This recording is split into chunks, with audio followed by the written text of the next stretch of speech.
Good evening and welcome to Crawley Borough Council's Planning Committee meeting of the 20th of July 2020.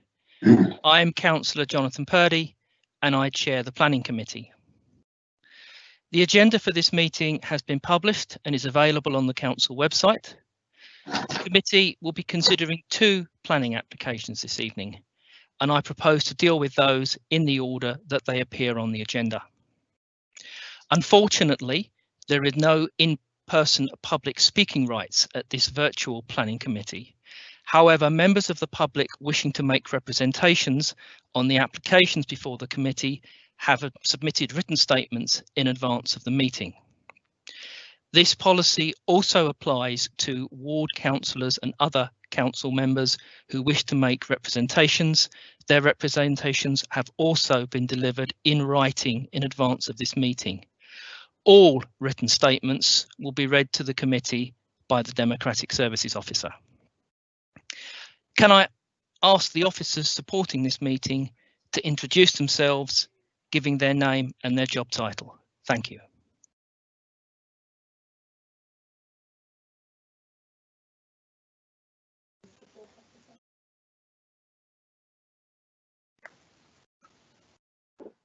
Mes Matthews, Democratic Services Officer. We also have Paula Slynn, a legal representative who is not able to participate in the meeting, but who is on call and able to see and hear. So Paula, could I please ask you to introduce yourself? Hello, I'm Paula Slynn and I'm the legal advisor for the meeting. Okay, could you please confirm that you can see and hear the proceedings of the meeting? I can see and hear the proceedings of the meeting. Lovely, thank you very much. Thank you. Before I invite members of the Planning Committee to confirm their attendance, I will ask that they please ensure their mobile phones are switched off or on silent, their backgrounds are plain or nondescript, and they will not be disturbed during the meeting. Committee members are reminded that they should have their microphones turned off unless speaking, and their cameras turned off unless they are speaking or requesting to speak. When asked to speak, please turn your camera on, unmute yourself, and pause for 3 seconds to allow for the slight delay in the connection. With this in mind, committee members are asked to be aware of who they will follow in the voting process and to prepare themselves accordingly. Turning to the agenda, item 1, apologies for absence. Have we received any apologies for absence? We have not, Chair. Thank you very much. We will now be taking introductions together with items 2, 3 and 4. This is disclosure of interests, lobbying declarations and the minutes of the previous meeting. Please can I ask the committee members when called upon to confirm, firstly, the ward that they represent, secondly, if they have had any declarations of interest to make, thirdly, if they have any lobbying declarations to make, fourthly, if they agree with the minutes of the Planning Committee held on the 29th of June 2020, and finally, if they have visited the site of the applications. Would the Democratic Services Officer please call the roll?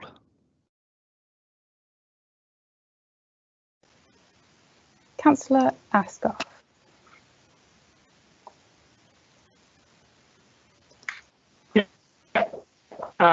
Councillor Liam Asgar, Councillor for Gossip Screening and North East Brotherton Committee. I have no declarations of interest to be made. I have received an email on item, oh, hang on, which one? It's the first item. Is it item 5? Item 5. And I have not made any such visits. Thank you. Councillor Belbin. Good evening, Councillor Andrew Belbin representing Pound Hill South and Worth. I have been wished to declare that I have an interest in item 6 in that I'm a member of a Worth Conservation Area Advisory Committee. I've been lobbied on item 5 by 2 individuals. I agree the minutes of a previous meeting and thank you very much. Thank you. Councillor Irvine. Good evening, Councillor Irvine, Bullfield Ward. No declarations of interest. I have been lobbied on item 5 and I agree the minutes of the last meeting. Thank you. Councillor Jaggard. Good evening. I'm Councillor Kim Jaggard from Maidenbower. I've no declarations of interest. I have been lobbied on item number 5. I accept the minutes of the last meeting, and I went on a site visit accompanied by the officer for planning item number 5, for agenda item number 5, and I visited my own site visit for item 6. Thank you. Thank you. Councillor Morgale. Maureen Morgale for Tilgate. I have no declarations. I have received lobbying on item 5 and I accept the minutes. I have not visited the sites. Okay, thank you. Councillor Pickett. Hi, it's Councillor Mike Pickett here, Southgate. I've not been lobbied and I have no interest to declare. Thank you, Councillor Pickett. For record purposes, please could I just confirm you can see and hear the proceedings of the meeting? Yes, I can both hear and see. Great, thank you very much. Councillor Purdy. Good evening again. I'm Councillor Jonathan Purdy. I represent the ward of Three Bridges. I have no declarations of interest to make. I have been lobbied on item 5. I agree the minutes of the planning committee held on 29th of June 2020, and I have visited both application sites. Thank you, Jess. Thank you. Councillor Rana. Thank you. Sorry, thank you. I'm Councillor Rana and I represent Brofield. I have no minutes. I have no declaration of interest to declare. I was lobbied on item number 5. I was not a member before the 29th, so I haven't got anything to say about that. And I did not go to a site visit. Thank you. Thank you. Councillor Sharma. Good evening. Councillor Sharma representing Southgate. I have no declaration of interest to declare. I have been lobbied by email on item 5. I've not been member of the committee before, so I cannot verify the minutes, and I've not visited any of the sites either. Thank you. Thank you. Councillor Smith. Good evening, Peter Smith representing Ifield and Ifield West. I have no disclosure of interest tonight. I've been lobbied on item 5. I approved the minutes of the meeting on the 29th of June 2020, and I haven't visited either of the sites recently, but I know them both well. Thank you. Back to the chair. Thank you very much. The committee agrees that the minutes of the meeting held on 29th of June 2020 are an accurate meeting record of the meeting. Thank you. We will now move on to the planning applications, beginning with agenda item 5, planning application CR/2019/0322/FUL, the Gables Nursing Home, Ifield Green, Ifield Crawley. Please can I ask the planning officer to introduce themselves and to introduce the report to the committee. Thank you. Good evening, my name's Mark Robinson. I'm Principal Planning Officer and Development Management Team. The report here is for planning application for demolition of the existing building at the Gables on Ifield Green and the re-erection of a 60-room nursing home in its place.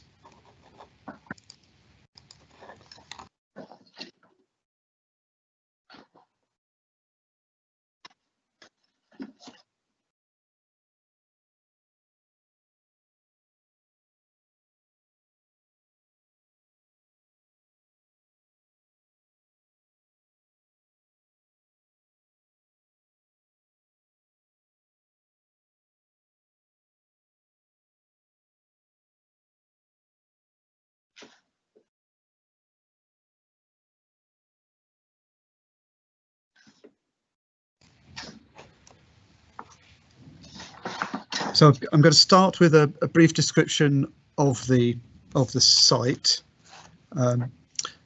So you can see on the plan, the site location plan here, the site is located to the east of Ifield Green, which runs down here. To the north, we have the single detached house of Troutbeck set in fairly significant grounds. To the east, we have the rear of the Gurjar Hindu Union Apple Tree Centre.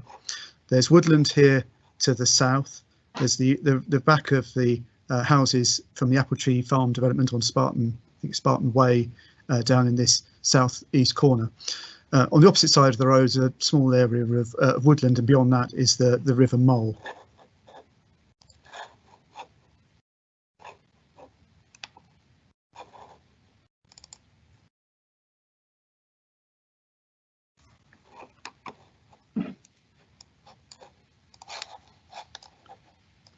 So contextually, this is a picture from south of the site looking towards it.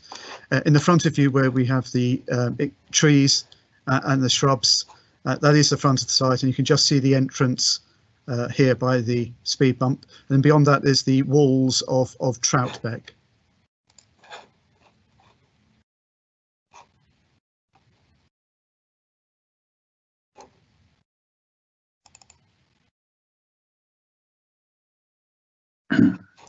Within the site itself, there's a two-storey building. As you can see here, it's in a kind of mock Tudor style, beginning of the 20th century.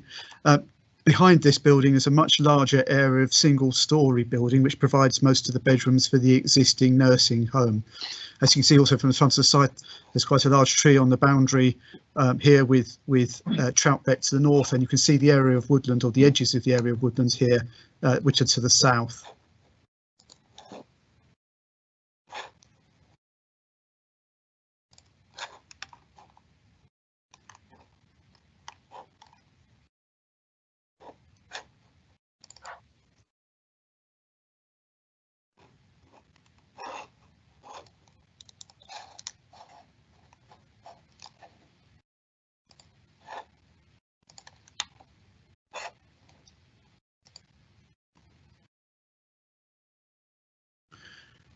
So this site, this drawing here shows the context. The photograph previously before was standing at the entrance here, and you could see the gravel hard standing. The two-storey element of the building is here within the centre of the site. There's a smaller single-storey shed-type building at the north here, next to Troutbeck. There's that large tree that was on the photograph, and to the rear here, towards the temple building, is the single-storey parts of the building built in the later 20th century. You can see a rough figure of 8 with small courtyards and trees in. What this drawing also shows is the extensive beech hedge along the boundary with Troutbeck to the north. So we think it's a bit taller than that now, probably about 8 metres tall. Across the frontage here, we saw the image of the shrubs and the trees. Woodland here along the south, and again along the rear as well. There are quite a few trees and some shrub planting. As you can see, the blue line here indicates the Zone 3 floodplain, and the whole of the area is under a Zone 2 floodplain. The site itself has been known to flood, and in the time I've been with the council, I know it's flooded at least twice.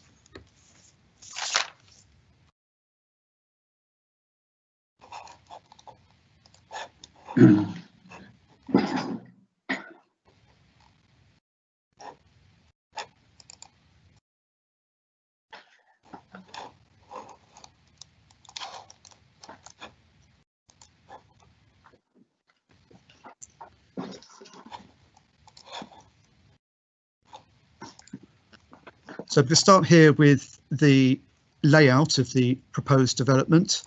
As you can see, the point of access remains the same, although upgraded. There's a much more formalised parking area and provision of 23 spaces, including 2 disabled spaces here towards the front. There is a space being available for cycle parking, and there's also a bin storage area here. The building is set further back from the site and is also further from the rear boundary. Areas of amenity space are provided around the building, both to the front along the north, although quite narrow, around the rear as well. As you can see, it's a figure of 8 shape, similar to the existing in terms of layout, with 2 internal courtyards.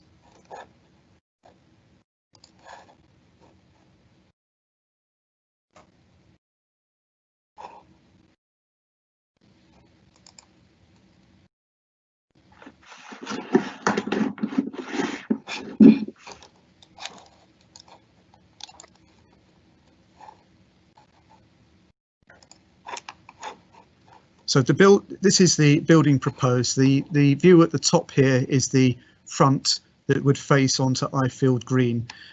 Very much different from the building that's on the site at the moment. It has a series of 4 gables for the different bays. Each of these would be finished in either brick or tile hanging. So the end here to the north is tile hanging with this irregular pitch roof, and we've got some brick as well. The brick bonds are to change to provide some interest, and as you can see, the design itself, the irregular shape of the gables as well, are designed to add interest. There are surrounds, aluminium surrounds, to add further detail to, and have this slightly irregular pattern of fenestration. The drawing to the south here shows the drawing at the bottom here shows the southern elevation, and this is 3-storey, the eaves intersecting just above the top of the windows, and the aluminium surrounds around the windows. This area would face directly onto the woodland. At the 2nd floor level, in the alcove, in the recessed part of the figure of 8, there would be this balcony feature. Whilst I'm just going to zoom in a little here to show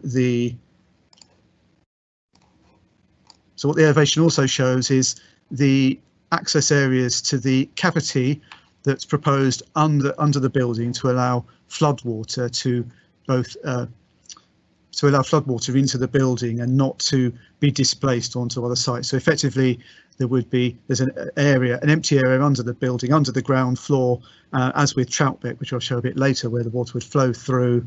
The floor level itself is proposed to be kept above the flood risk level so that the residents inside would be protected.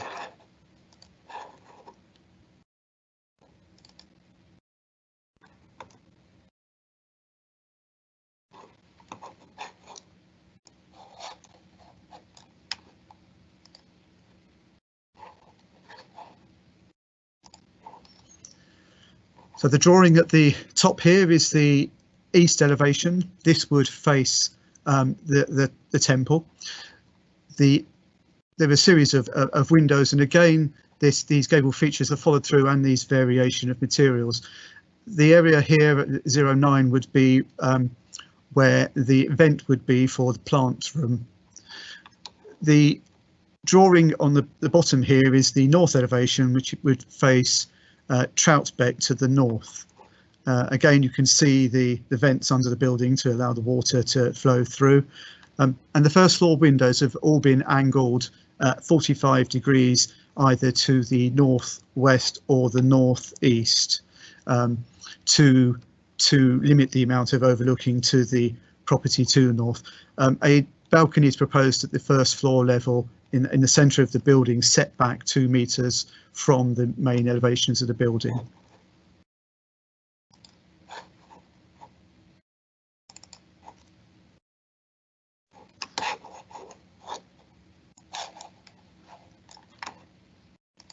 And I thought I'd show some of the detail of what's being proposed for those windows.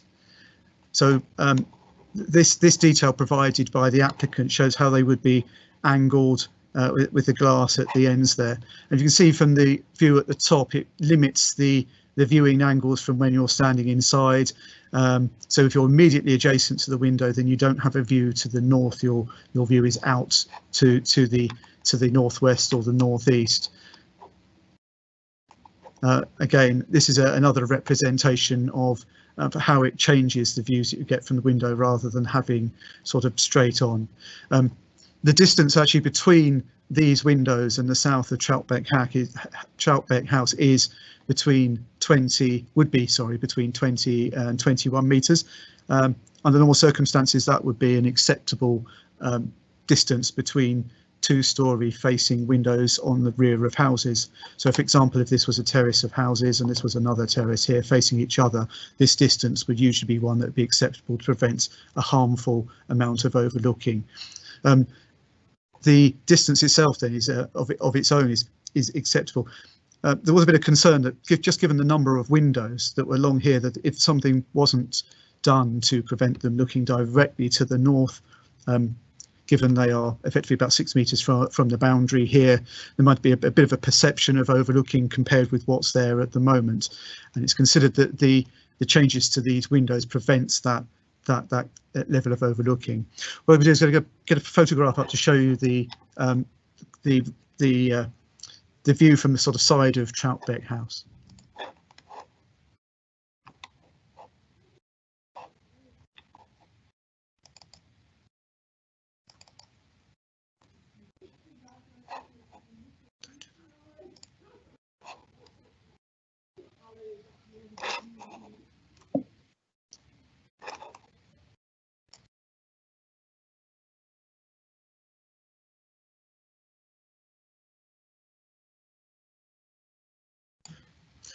So this image here shows the side of Troutbeck and the hedgerow. As you can see from the date, it was taken a year ago. At this point, I think it's about 6 metres. It's possibly a little taller now. I think it's estimating it's about 8 metres in height.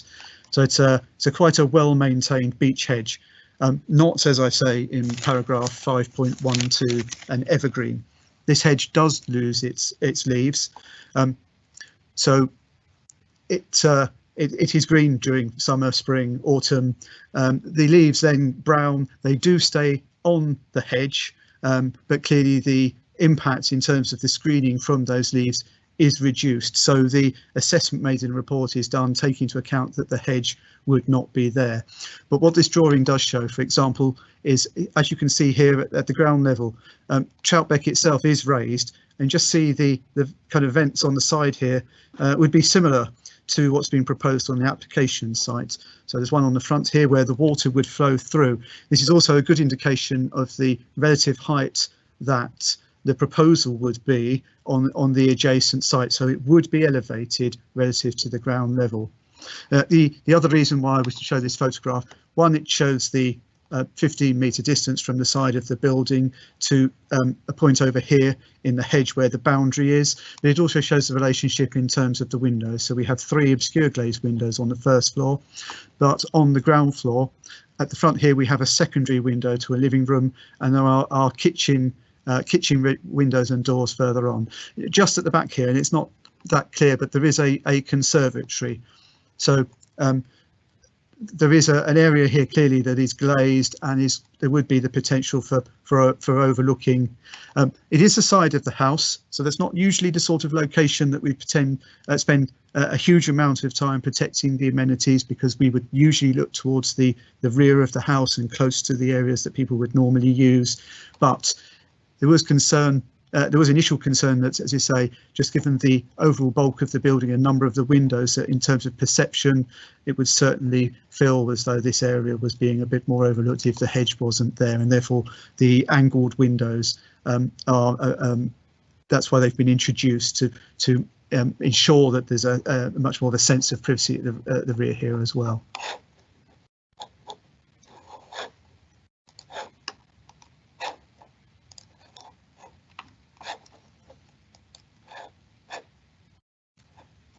Yeah, so this is an image that's sent in by the next door, a couple of images sent by a next door neighbour, and they do show the hedge when it doesn't have the leaf on it. It still provides some screening, but as you can see, you're kind of looking down.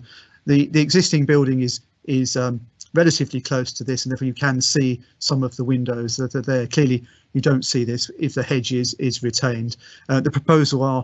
The applicant's also proposing to put a 2-metre high fence on the other side, and when whilst there is a increase in the levels to the ground floor because of that requirement to alleviate the flooding,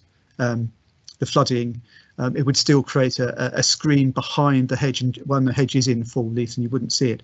However, as I said before, the application as a whole is recommended on the basis that the hedge wouldn't be there, but these do show that the hedge isn't always evergreen.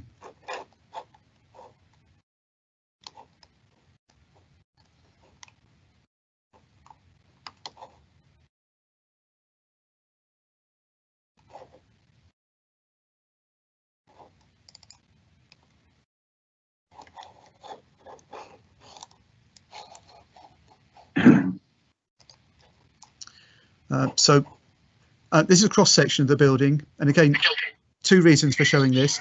One, it shows the voids or the cavities under the building where the water flow, but it's also to show that relative floor level. As you can see, very, very similar to that of Troutbeck, and you can kind of see the distance between them, which is between 20 and 21 metres. This also shows the hedge and the tree are intervening, but it shows that the actual structure in this case will be about 6 metres off the boundary itself, with about 15 being on the Troutbeck side.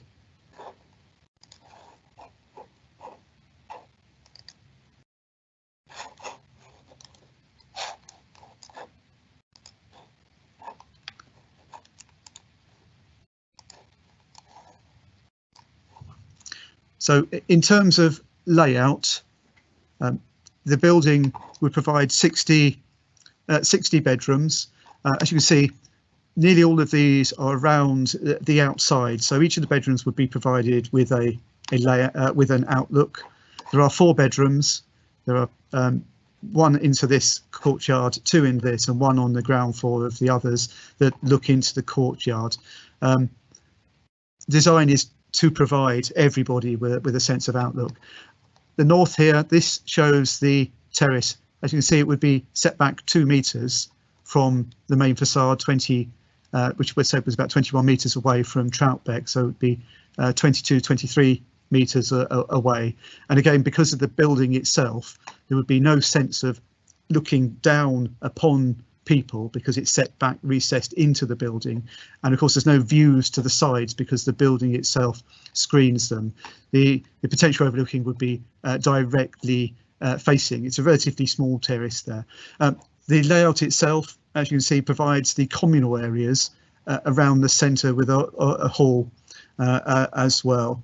So they've put those areas in areas where they need less light and less outlook.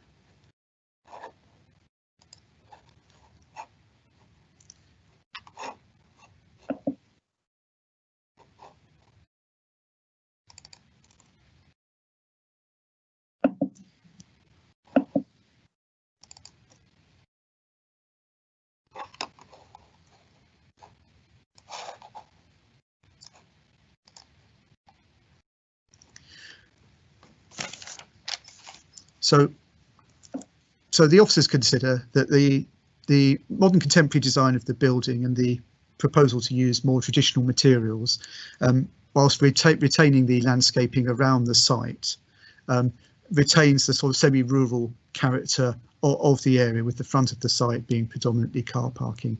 The hedge to the north is structural.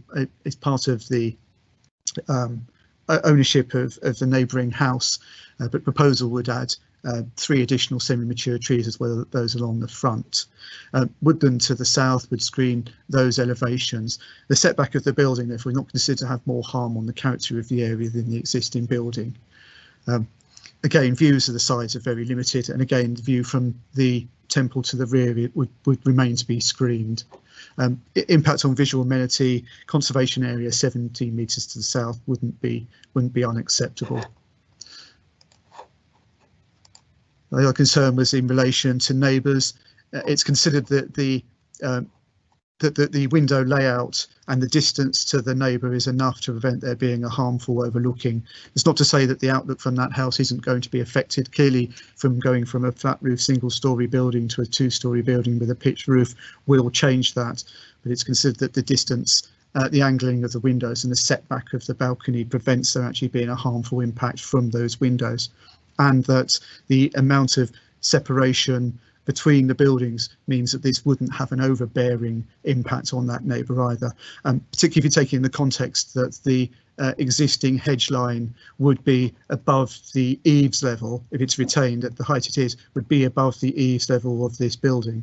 Therefore, in terms of loss of light or overbearing, this would be below that hedge. You'd probably see just the tops of the roof some distance away in the background beyond the hedge if it was retained at that height. The matters relating to flooding have been addressed with the areas under the building to allow the water to flow through. There's been no objection from the Environment Agency to what's being proposed, and the council's own drainage engineer has no objection either, subject to ensuring that it's implemented in accordance with the submitted details. The applicant's also proposing a second escape route from the site through the temple to the rear, and that would clearly improve upon the existing relationship between the building that we've got here and flooding, whereby I believe the flood defences have worked well until they came to rescue the people that were in there, and as soon as they had to rescue them, they had to take out the flood defences, and then the whole building got flooded. So this is designed specifically so both residents are protected and there is no knock-on impact upon nearby properties from sort of displaced flood water. In terms of parking, the level of parking proposed would comply with the standards in SPG 5, and the County Council has commented that they have no objection on highway safety grounds to what's being proposed in terms of the access. If it was to reopen as a 56 room bedroom, then there would be very little noticeable increase overall in terms of what is the likely increase in vehicle numbers. So 60 from 56 to 60 would not be a harmful impact on the operation of the highway in terms of either safety or levels of congestion. In addition, in this case, the scheme would also provide significantly more parking. I think at the moment you probably get about 8 cars, maybe up to 10 on the site. There would now be 23 in a layout with landscaping. So I'll show that.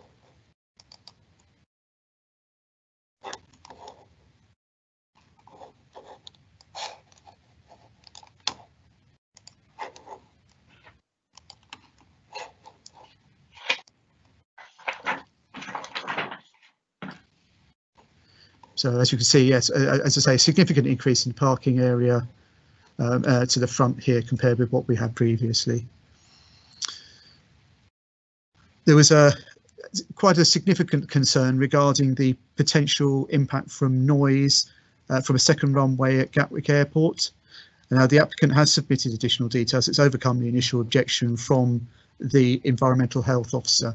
It is considered that the scheme can be implemented to provide residents with an acceptable noise environment, and therefore is a condition on there requiring those details to be submitted.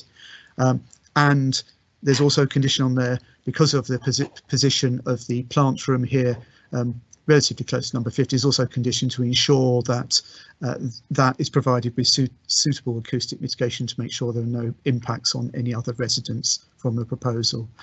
As a new building, the overall noise envelope can be improved also to improve circumstances compared to the existing building in relation to the temple here to the east as well.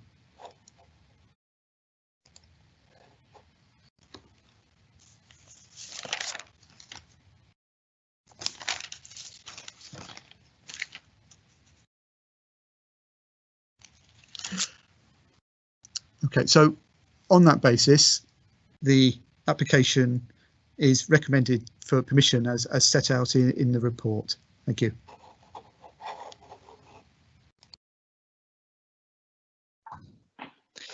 Thank you very much, Mr. Robinson. Are there any statements submitted by members of the public? We've received 2 statements on this application, and I shall read them in an order which is in line with the Council's constitution. The first statement refers to a photograph which I shall share with the committee.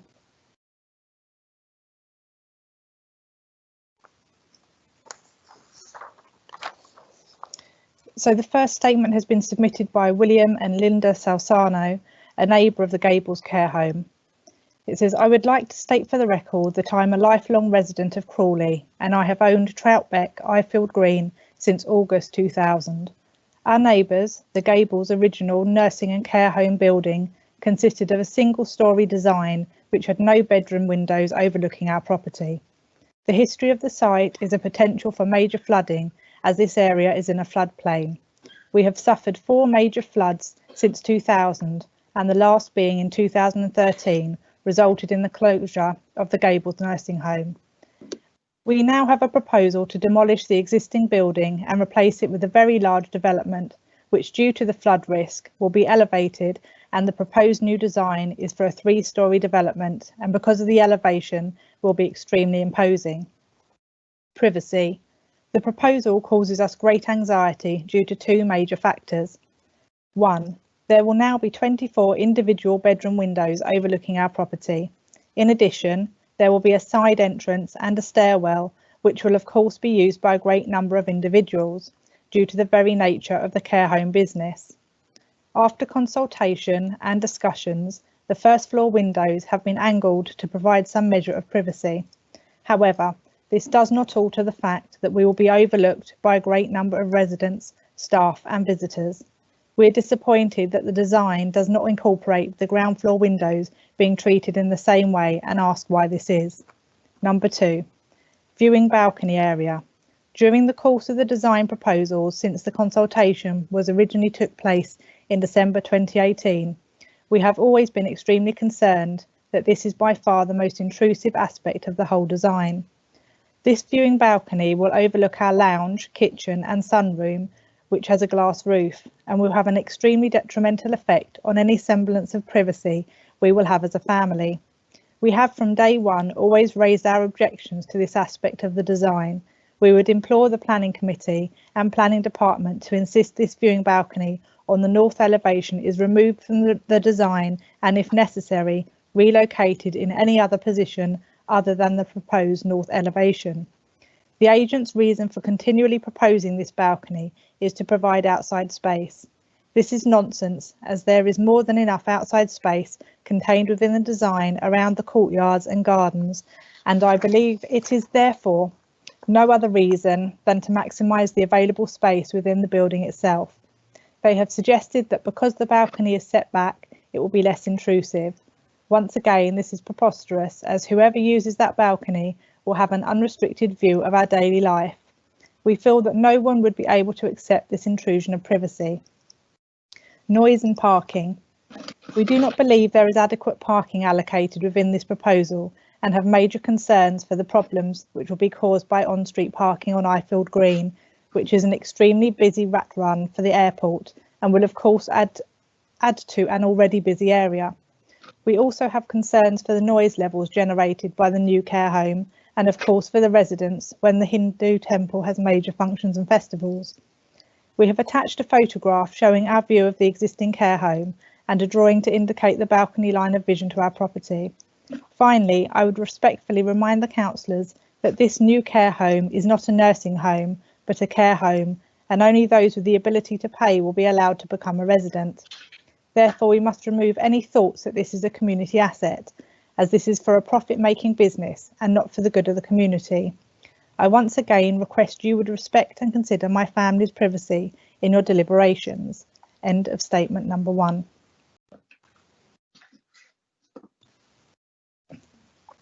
Excuse me. Statement 2 has been submitted by Avison Young, who are the agents for the applicant. This statement has been prepared by Avison Young as the agent acting on behalf of the applicant, County Court Care.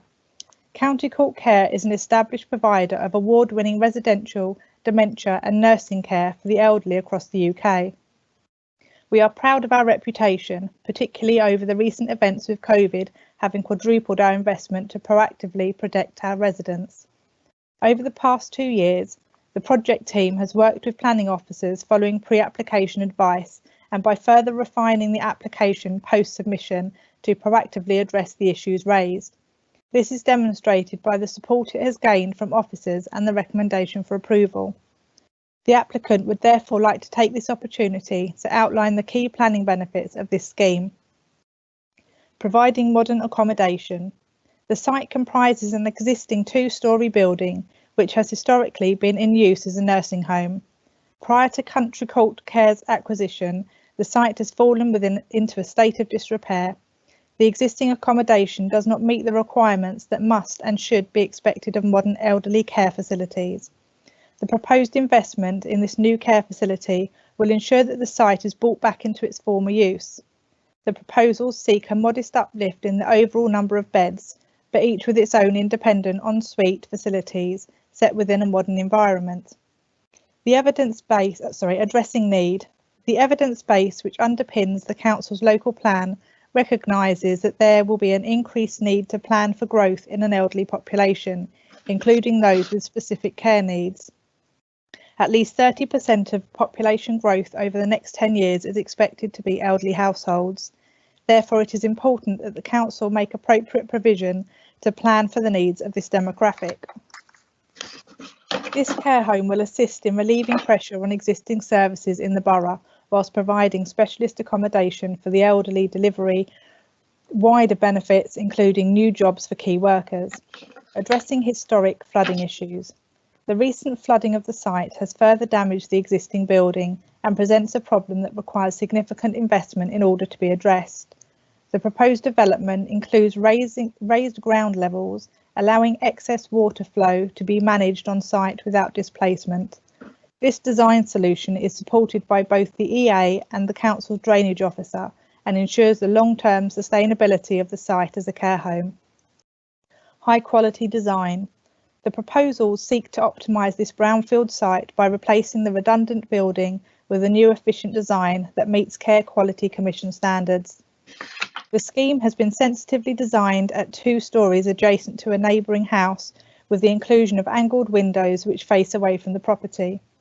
The building would be further obscured by the existing evergreen boundary hedge. This is supplemented by additional tree planting as part of the comprehensive landscaping scheme, which will enhance the site's biodiversity. The building has been designed to ensure future occupants are provided with the highest quality of accommodation, with measures to protect against potential future noise, including the proposed second runway at Gatwick. We also commend the design for its sustainability credentials in achieving BREEAM excellence. Summary. This exemplar scheme accords with planning policy at all levels, and the proposed investment will provide substantial planning benefits.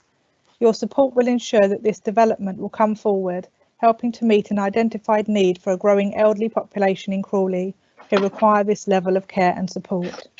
End of statement 2. Thank you, Chair. Thank you, Mrs. Matthews. The process for consideration of applications at this meeting will be as follows. Any committee member wishing to speak should turn on their camera. This will signify to the Democratic Services officers your request to speak. You will then be invited to speak one by one. When you are called to speak, please unmute your microphone and check that your screen is surrounded by a red box before speaking. Please turn off your camera and microphone when you are finished and are no longer live. Once all the committee members that wish to speak have done so, I will ask Mark Robinson, the Planning Officer, to respond to any queries.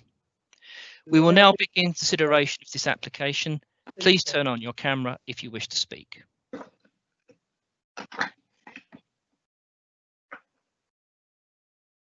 Thank you, Chair. I can see a number of councillors have turned on their cameras, so I'll go through and invite each to speak individually.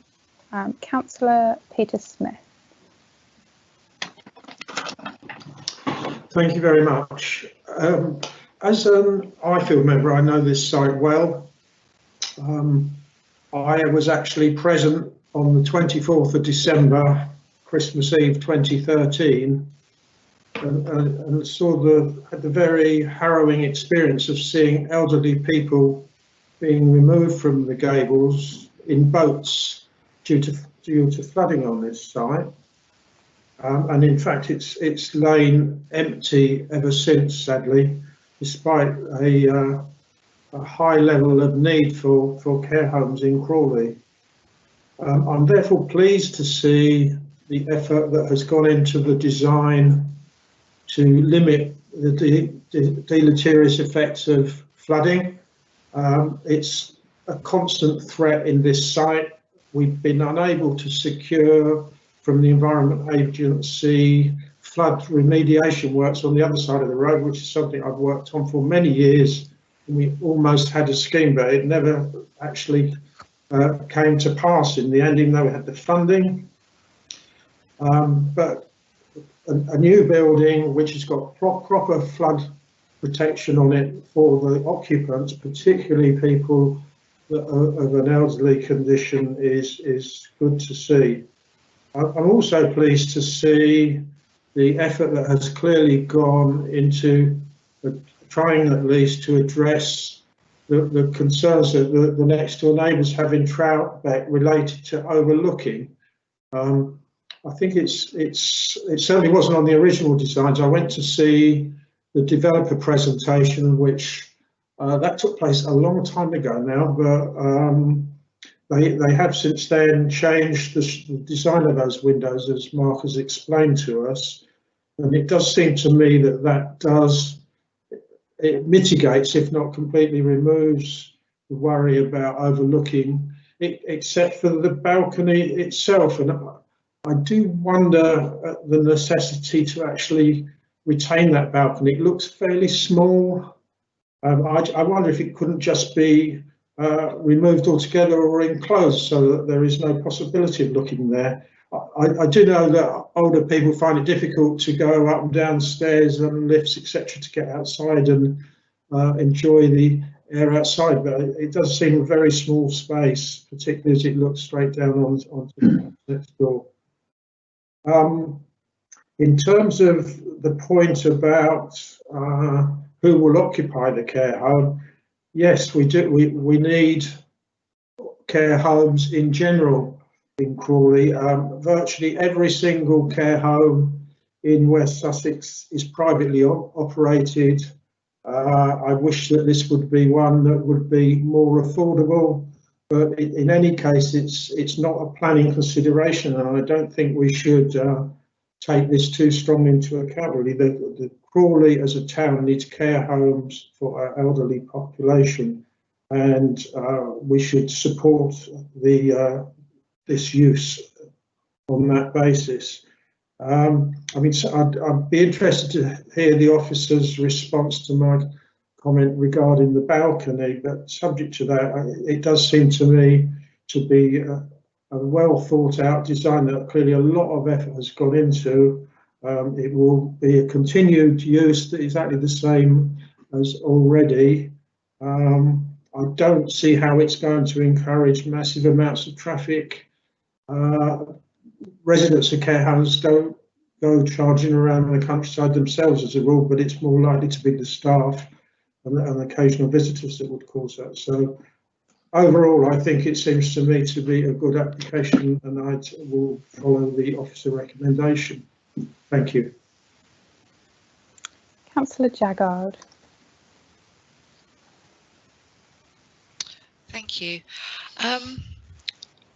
I think this is actually a very attractive design, and as Councillor Smith said, we do need care home spaces within Crawley, and this is offering something much better than what is there currently. However, I do have quite a number of concerns and questions so bear with me. The first one is, I noticed there's no comment from the ecology officer, and then at 5.47 it goes on about an ecology report which mentions bats, badgers, hedgehogs and things. And I appreciate there's a condition number 18 is waiting on a further report, and I wondered what are the implications of that further report, what we're hoping it's going to say for those creatures. The second thing is a really good how the water goes underneath the building and absolutely I can understand that it's not displacing the water, but what happens to that water? We've got an awful lot of very vulnerable people going to be living here. They are going to have a lot of health issues, and that water is going to be stored underneath. I'm not quite sure how that works. Is it going to be pumped out at a later date? Is it going to stagnate? Is it going to cause Legionnaires and other such nasties?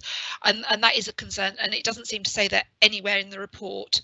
The environmental team have talked about the noise, but not about the implications of this water going underneath the building, and that is a concern. The next point is from the pictures that you showed us of the window at the bottom there. We've got the picture of the fence that is going along that northern boundary, and that fence is 2 meters high, which sounds quite big when you're just talking about from floor to floor level.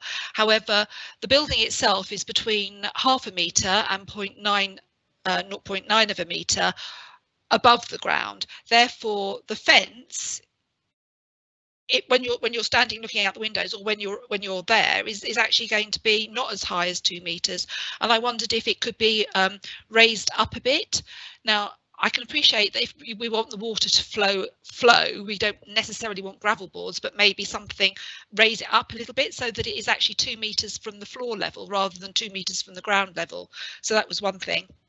And obviously the last thing is the balcony. I have quite a lot of concern about the balcony, because having been on the site visit, that it's going to look straight into the neighbour's conservatory and looking down onto the conservatory.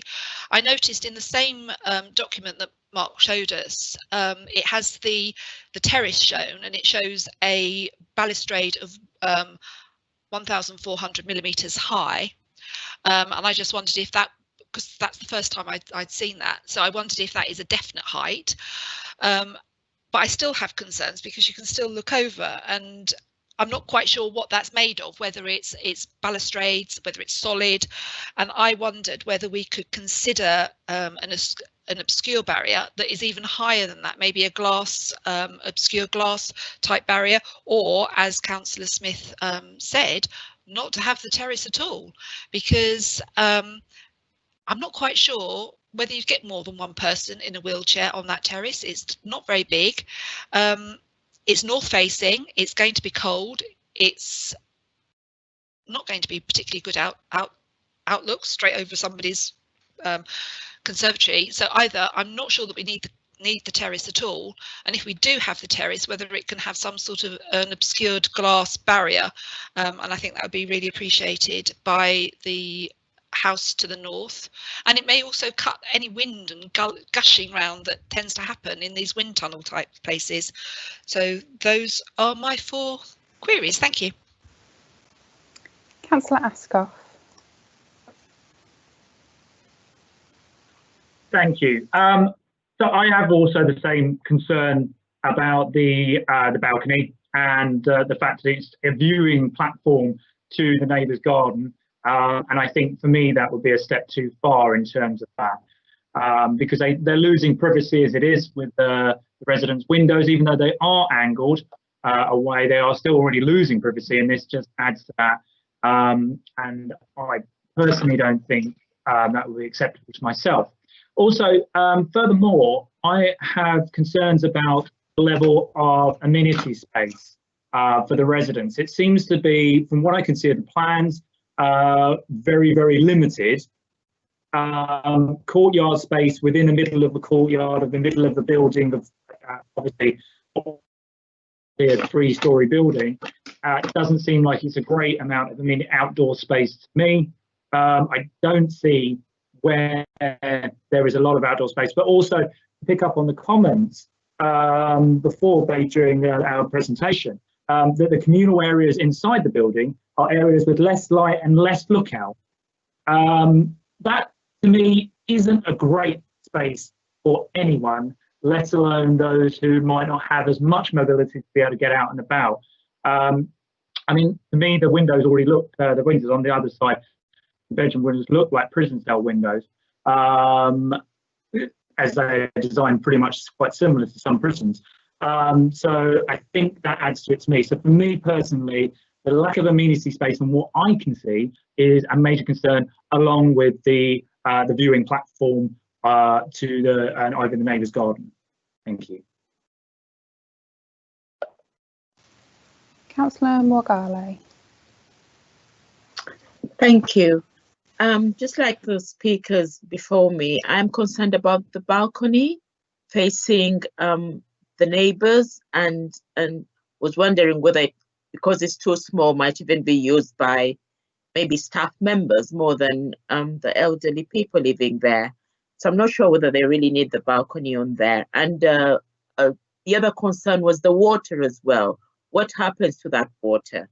You know, is it pumped out? Does it stay stagnant? You know, just question what happens to the water. That's it from me. Thank you. Councillor Belbin. Thank you. Thank you very much. Thank you for your presentation, Mr. Robinson. My one concern, which others have mentioned, is about the balcony in particular, not least because it is actually north facing, where it's not going to get any sun.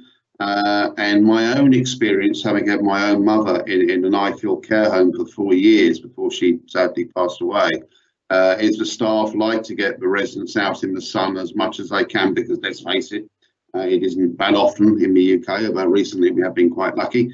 And therefore I'm not entirely sure if in terms of a planning, if that balcony is actually in the right place, but it should be, probably should be on the southern side. To be honest, Troutbeck was mentioned several times by Mr. Robinson, so obviously is a concern.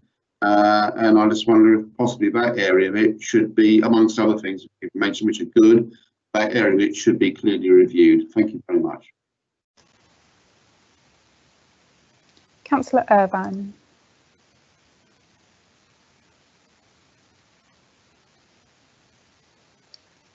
Councillor Irvine, you're now live. I think I apologise. There you are. Right, thank you. Yeah, I'll just say it seems to me that at the moment we have a site which is, to all intents and purposes, derelict. It's not doing anyone any good, and it did used to provide employment to people. And I just, if this does go ahead, then it will again provide employment to people. So I was just wondering if the planning officer could tell us how many jobs this might potentially provide. And apart from that, I've got to say, I can't really see any reasons to object to this. Thank you.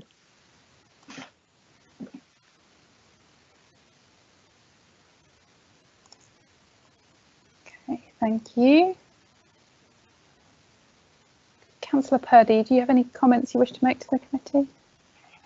No, thank you. If we could hear back again from Mr. Robinson, that would be appreciated.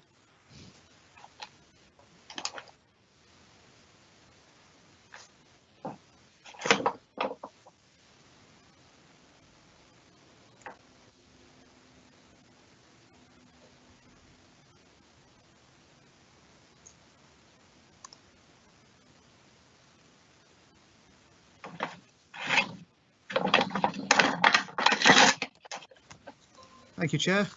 I just thought I'd bring up the drawing showing the balcony.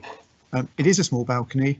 It's on the first floor. Again, it's set back from the main elevation. In discussions with the applicant and during the course of the application, they do try to provide a little bit of outdoor space for the floors where they are. So the role of this is not really for people to go out there and actually look down. They were saying that it's just so that they can get outdoors into sort of fresher air. So the purpose of the balcony is not as many would be to sit out there and have a say, I don't know, a glass of wine or something like that.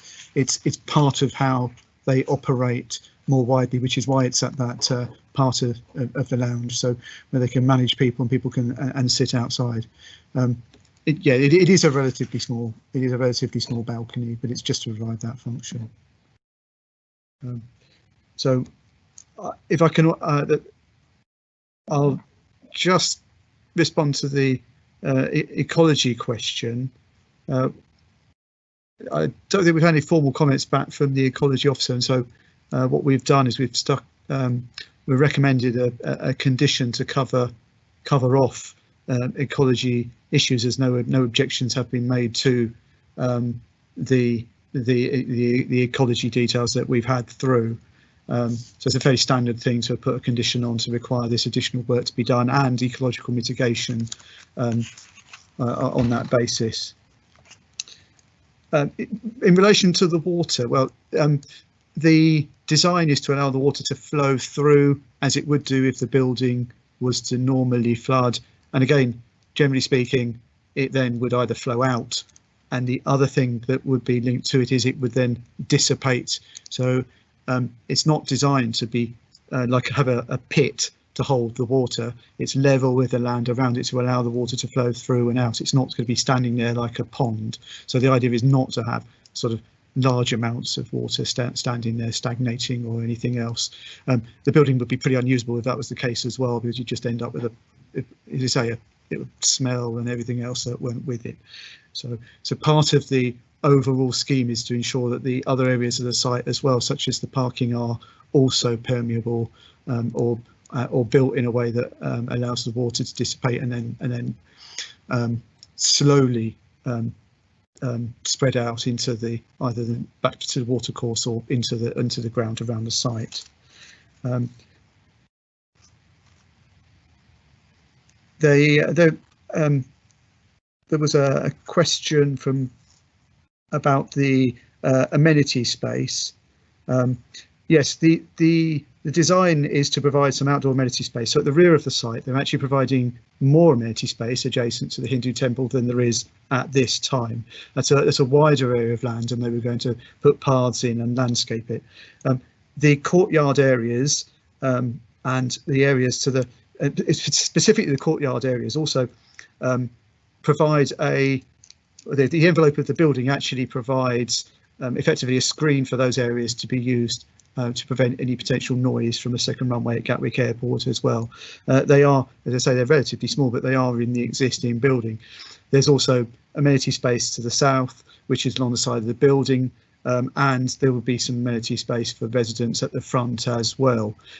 In terms of overall light, much of the site is already rather shadowed by the trees from the woodland to the north, and it's not considered in this particular instance that what's being proposed here really is of any adverse impact compared with the amenity space that's already provided. In fact, this would be to a higher standard with paths and more landscape species and more trees planted. So on balance, it's considered to be an improvement on what we have at the moment.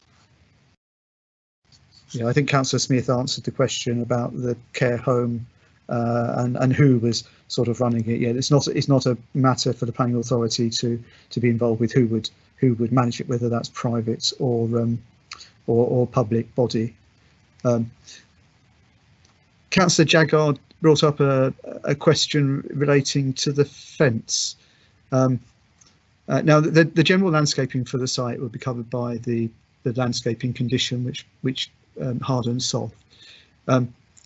In this particular instance, whilst the floor is raised, it's still relatively low level. This is not a two-storey impact on the ground floor to two-storey, and so the 2 metre high fence, considered being 6 metres raised, is considered by us to be enough to provide. Well, in actual fact, we wouldn't even necessarily require, I don't think, a 2 metre fence here to provide that level of screening. The fence itself, I think, is for the care home itself to manage. But normally in these sort of circumstances, with that sort of distance between neighbouring properties, we wouldn't normally insist upon a fence to be required. But a 2 metre fence would actually provide some screening in addition to the hedge. Now, the hedge is maintained clearly in the summer months when it's likely that residents are more likely to be outside than in the winter months. Then the hedge will work with the leaves. So clearly there will be a bigger issue when there isn't leaf cover. But during the winter months, I think it's much less likely that the residents would be being taken outside because the weather isn't so pleasant. As again, this is a care home, so there's a degree of care being provided here. It's not an old people's home where people will be coming and going. It is in a different use class. So we're expecting there to be that quite high level of care for the residents. I think I'll finish there. Thank you. Could you answer my question about the jobs? I'm sorry. I'm sorry, Councillor. I'll have to repeat that. I do apologise. I was saying I was asking about how many jobs might be created.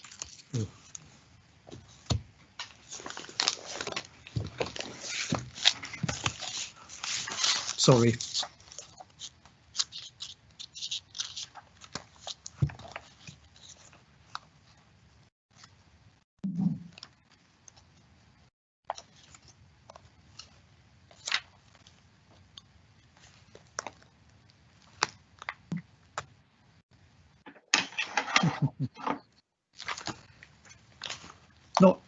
Not very useful. I mean, it will do, but their answer is, will the proposed development require the employment of any staff? No, which I think is clearly not correct. I'm afraid I can't answer that question. I'm sorry.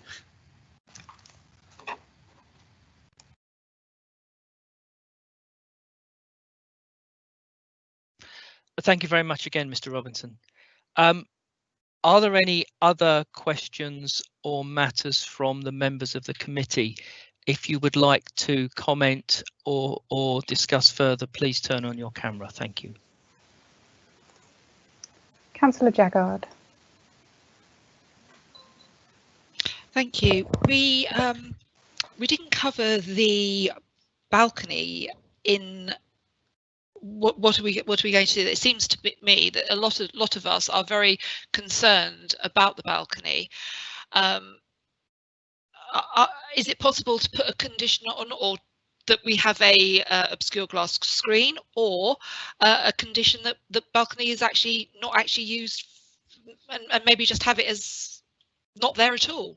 I do think that we need to make that, to me, is the main problem with this application, is that balcony, and we could deal with that possibly. We don't want to turn the whole application down because of a balcony, but you know, if we didn't have it there, then maybe we could go forward with it.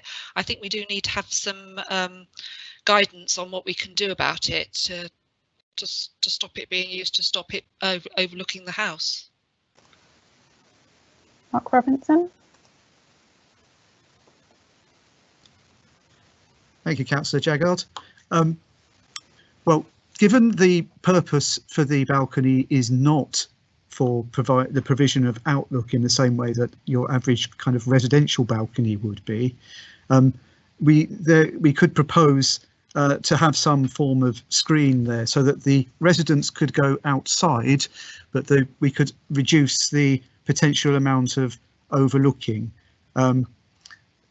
That is an option, and we could certainly look to condition that they don't bring the building into use until a screen has been put up on the balcony to ensure that the privacy of the neighbours to the north is protected. Thank you. Councillor Belbin.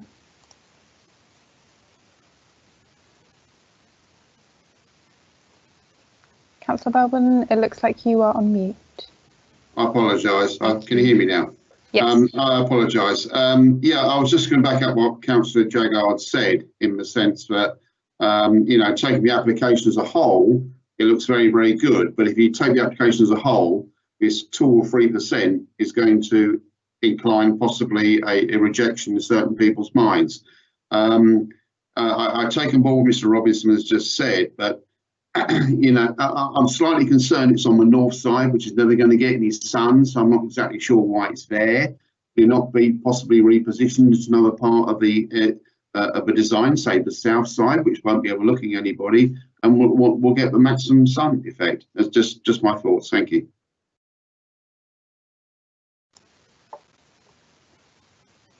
Councillor Morgale. I'd like to agree with Councillor Belbin that maybe if the balcony is put on the other side, on any other side, to catch some sun, if that was, you know, one of the reasons, or gotten rid of altogether, so we can support the proposal. Thank you. Councillor Smith. Thank you.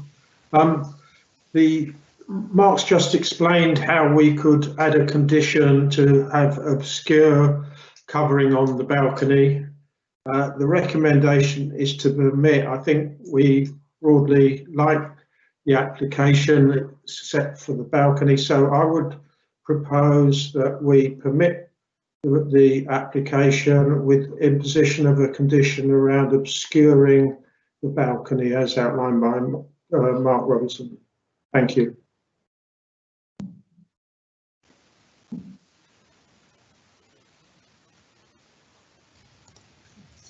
Councillor Purdy.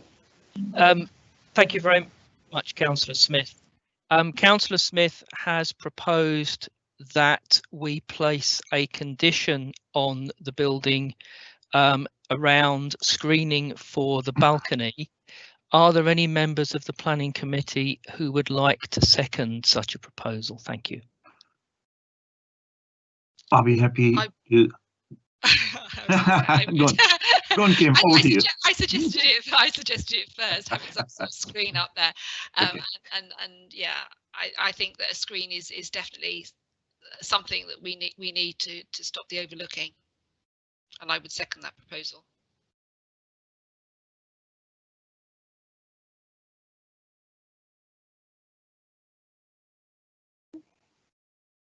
Thank you very much, Councillors Purdy and Councillor Jaggard. As the committee has indicated a wish to include the amendment to the recommendation, and the amendment has been moved and seconded, please can I ask the committee if there are any contradictory opinions here, if we have any members of the committee that feel that they do not want the amendment added to the recommendation. We will not be taking a recorded vote on the addition of this amendment. So unless there are any dissenting voices, the amendment will be added to the recommendation to form the full new recommendation. Please turn your camera on now if you wish to indicate that you do not support the addition of the amendment.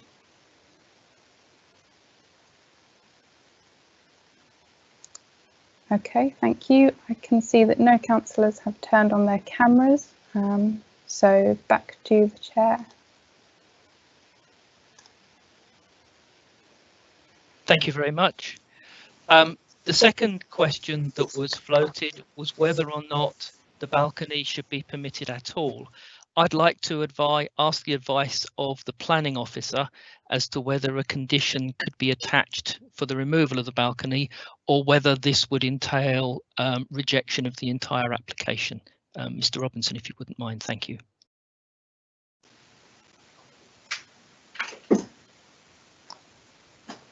Mark, if you could please turn your camera on.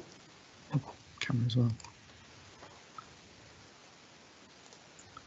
If actually no, the balcony as it stands and the design forms part of the overall scheme on this, and so therefore the application will have to be considered with the balcony on it as it stands at the moment.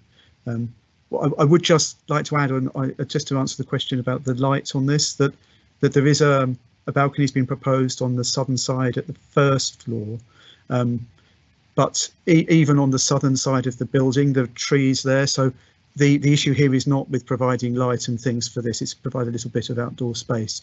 But because of the design of the building, the first floor is above the enclosed floor below. So it's not possible to revise the design that we've got. It's going to have to be determined on the basis of what's been submitted. Okay, thanks.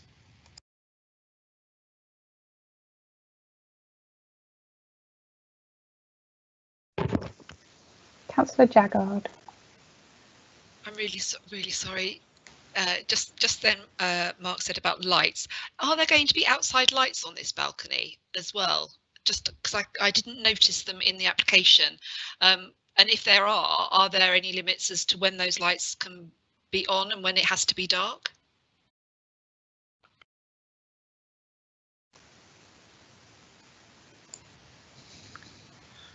There is a specific condition on the application to control. Sorry, Mark, please could you turn your camera on? Oh, do I have to turn my camera on as well? Just so I can send you live, thank you. There is a condition in relation to external lighting, so that would be subject to control. We wouldn't normally control the kind of hours of the use of the lighting so strictly in that respect. I mean, I'm not expecting. I mean, it's a small balcony on the side of the building. I'm not expecting this to be greatly lit up. There'll be background lighting from the lights from the glazed doors. I can't see why there would be a need for a sort of specific external lighting. But there is a specific condition on the old application relating to the external lighting. because there was a lighting strategy provided with the scheme, and this didn't include lighting on the balconies.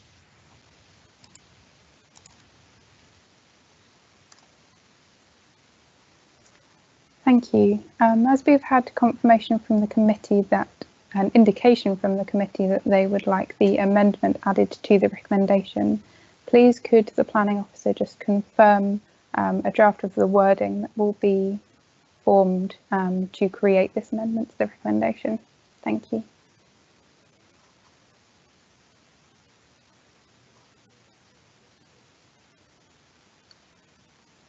If you could turn on your camera and your microphone when you're ready, please, Mark. Thank you.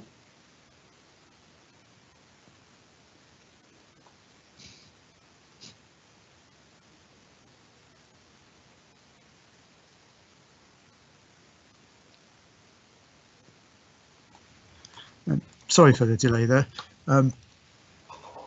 Yes, so I think we'd recommend a condition that the building shouldn't be occupied prior to a screen being installed. So I think I'd be recommending that prior to any occupation of the approved building, a privacy screen shall have been installed on the north-facing balcony in accordance with details that have first been submitted to and been approved in writing by the local planning authority. The privacy screen shall thereafter be retained in accordance with the approved details. And the reason for this would be to ensure the privacy of neighbouring occupiers is protected in accordance with policy CH3 of the Crawley Borough Local Plan 2015 to 2030. Thank you. Back to the chair. Thank you very much. We now have the proposal with its additional condition about screening for the balcony. Is there anybody else who wishes to speak on this matter? If so, please turn on your camera. Nothing's happened. That's good. All committee members having now had the opportunity to speak, so we will move to the vote. A recorded vote on the application will be taken by the Democratic Services Officer on behalf of the Chairman. Members of the committee will be called upon to vote in alphabetical order. Once you are live, please unmute your microphone, ensure that your camera is on, and state whether you are for or against the recommendation, or if you abstain. Thank you. Would the Democratic Services Officer please conduct the vote? Thank you. Nope, I have made an error. We have to move this item, don't we? First time out tonight. As Chairman of the Planning Committee, the simplest way to move items is for myself to propose it and for the Vice Chair to second it so that we can bring it to a vote. Just for the avoidance of doubt, by proposing or seconding an item does not mean that either myself or the Vice Chair would vote for it, but we need to bring this to a vote. So I would like to recommend or to move that we come to a vote. Thank you. Mr. Councillor Sharma. I'll be happy to second that motion. Now I get to say the words. Would the Democratic Services Officer please call the vote? Thank you very much, Jess.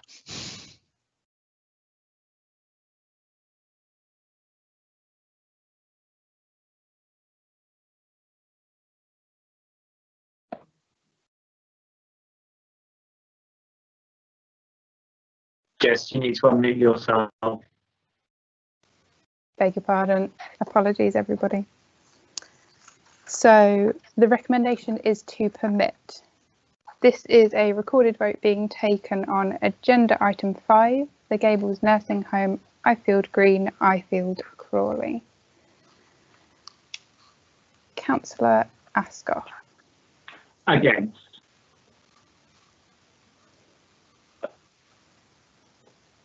Councillor Belbin. Against. Councillor Irvine. 4. Councillor Jaggard. Sorry, Councillor Jaggard, I think your microphone is muted. Sorry. 4. Thank you. Councillor Morgale. 4. Councillor Pickett. 4. Sorry, Councillor Pickett, could you please just turn on your camera for me? 4. Thank you. Councillor Purdy. 4. Councillor Rana. 4. Councillor Sharma. 4. And Councillor Smith. 4. Thank you.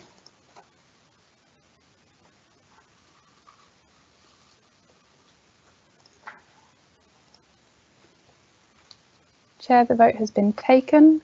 We have 8 votes for the amended recommendation and 2 votes against the amended recommendation. Thank you. Thank you. Application CR/2019/0322/FUL, the Gables Nursing Home, Ifield Green, Ifield, Crawley, has been granted permission subject to the conditions set out in the report. Thank you. We will now move to agenda item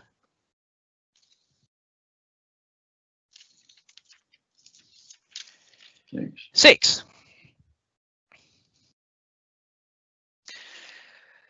Planning application, agenda item 6, CR/2020/0210, a TPO, St Nicholas Church, Church Road, Pound Hill, Crawley. Are there any statements submitted by members of the public?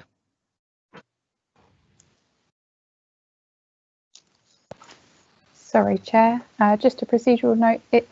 We are now going to the planning officer before we hear any statements from members of the public. I do apologise. Thank you. The planning officer, please. Thank you.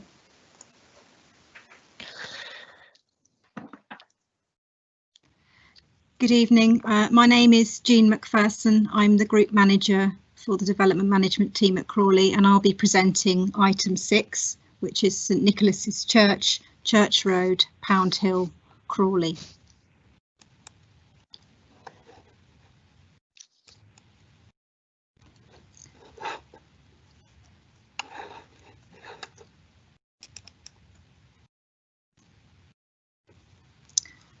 So this agenda item relates to 2 trees in the churchyard of St Nicholas Church in Worth.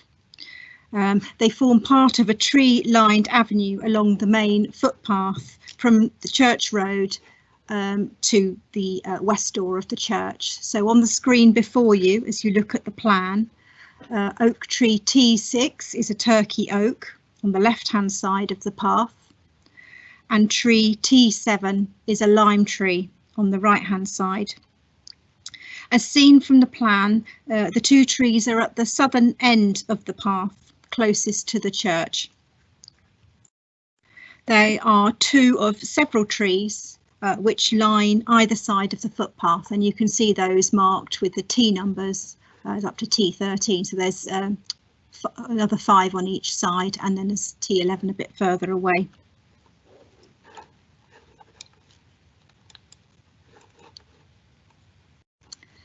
So the photo on the left-hand side of the screen now is taken with the back to the church, which shows the 2 trees the subject of the application. Again, the turkey oak on the left side and the lime on the right-hand side. And the photograph you'll see in the very background, you'll see the lynch gate, which marks the entrance to the churchyard. And this path forms the direct route from the west door of the church to the lynch gate and Church Road beyond. The proposal as set out in the report is to fell the 2 trees. The reasons are set out in detail, but can also be seen from the photographs. So if you look at the centre of the screen, at the base of the tree, this is the turkey oak.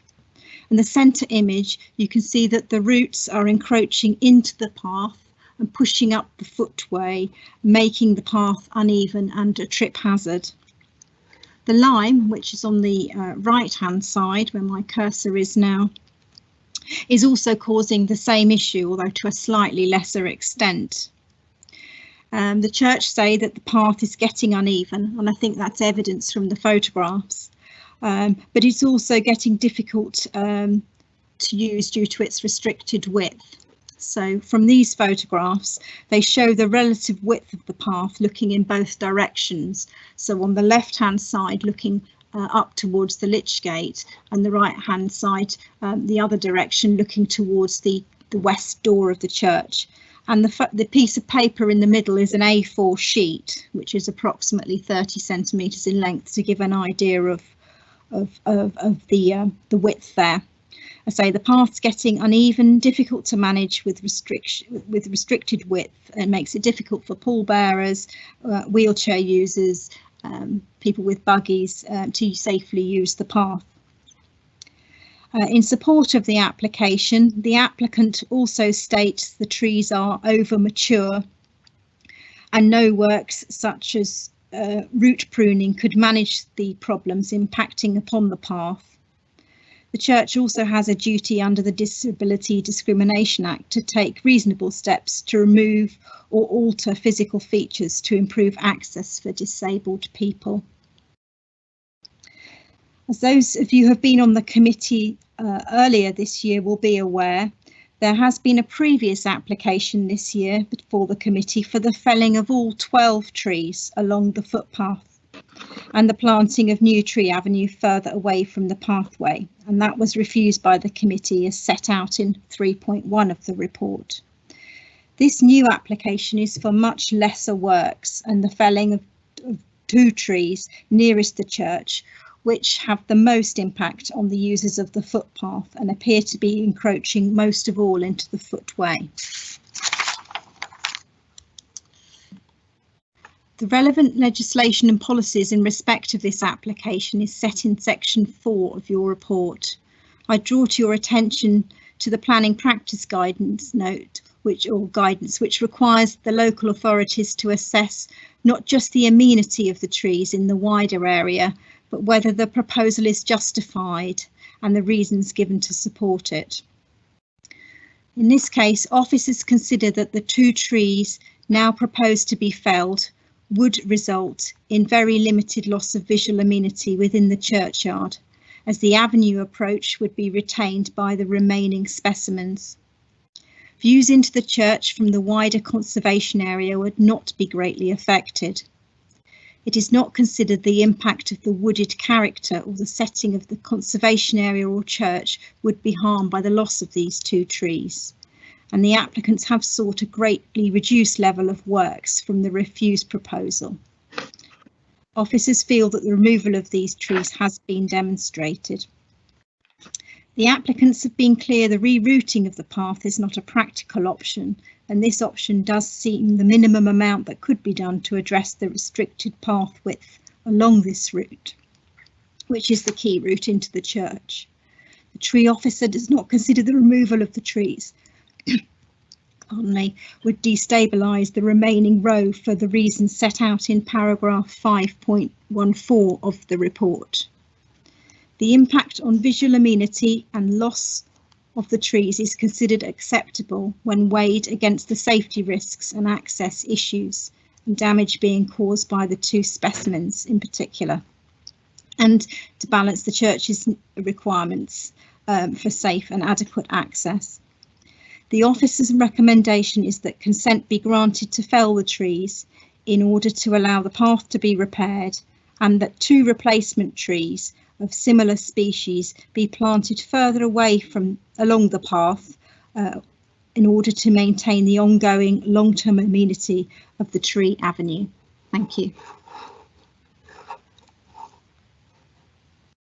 Thank you very much, Mrs. McPherson. Are there any statements submitted by members of the public? Yes, we have received 2 statements on this application, which will be read out in the order set out in the Council's constitution. The first statement has been submitted by John Cuban, who is a local resident. Hello, Chair, ladies and gentlemen. I am grateful for the opportunity for this statement to be presented. As a resident within the historic boundary of the parish of Worth, I maintain an interest in St Nicholas Churchyard and its entrance pathway, lined by the trees of the avenue, known as the 12 Apostles, and my objections to the proposed works are those listed under replies received in pages 1 and 2 of your committee report. I feel that the report and its recommendation to give consent to the felling of trees T6 and T7 underplays the significance of several important points. Firstly, I would say that the present application is just another quick fix but non-compliant attempt to solve a fundamental access problem at the expense of greatly increasing the risk to an avenue of trees that, over mature or not, is still accepted, can provide 20 to 40 more years of beneficial life, given management appropriate to its location. 20 to 40 years beneficial life of trees must never be dismissed lightly. It is a period of time that is absolutely immense significance in the minds of the outlook of most of us, especially with our ageing population at a time of considerable uncertainty. Second, with the regards to the lighter touch proposal to remove only the 2 bottom trees and the applicant's change of heart about the consequences of doing so, the emphasis they put on an ability to fell these trees without damaging the roots of their neighbours rather avoids the fact that that is the existing rooting pattern of the trees proposed for felling that prop up the end of the avenue as a whole. The roots of the remaining neighbouring trees, even undamaged, can reasonably be expected to have developed in much more of a sideways direction. Okay for sideways wind effects, but obviously much more less resistant to falling in the direction of the end trees if removed. There is also the important consideration that if consent to fell is granted, there is no condition that can protect against or penalise the applicants in the event of them being wrong in downplaying the likelihood of the domino effect. The next tree to fall over will only play into the hands of those who seek the hastened decline and removal of the avenue much sooner than the 20 to 40 years we can reasonably expect to present. Next, the committee report seems content to gloss over any proper consideration of an alternative access route in spite of the reason for the refusal of the last application, report paragraph 3.1, being it has not been demonstrated to the satisfaction of the local planning authority that the scheme for the proposed removal of all trees is justified or that all the alternatives have been fully explored.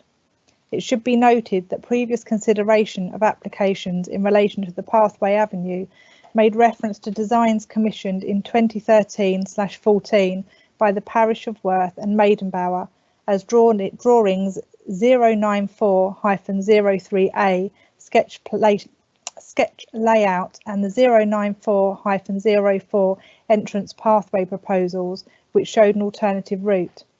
The applicant's statement, report paragraph 2.3.3, simply claiming that rerouting is not feasible, is unchanged from the previously refused application and has still not been properly examined as a technical level against the church's own detailed plan, commissioned for a building regulation Part M compliant route.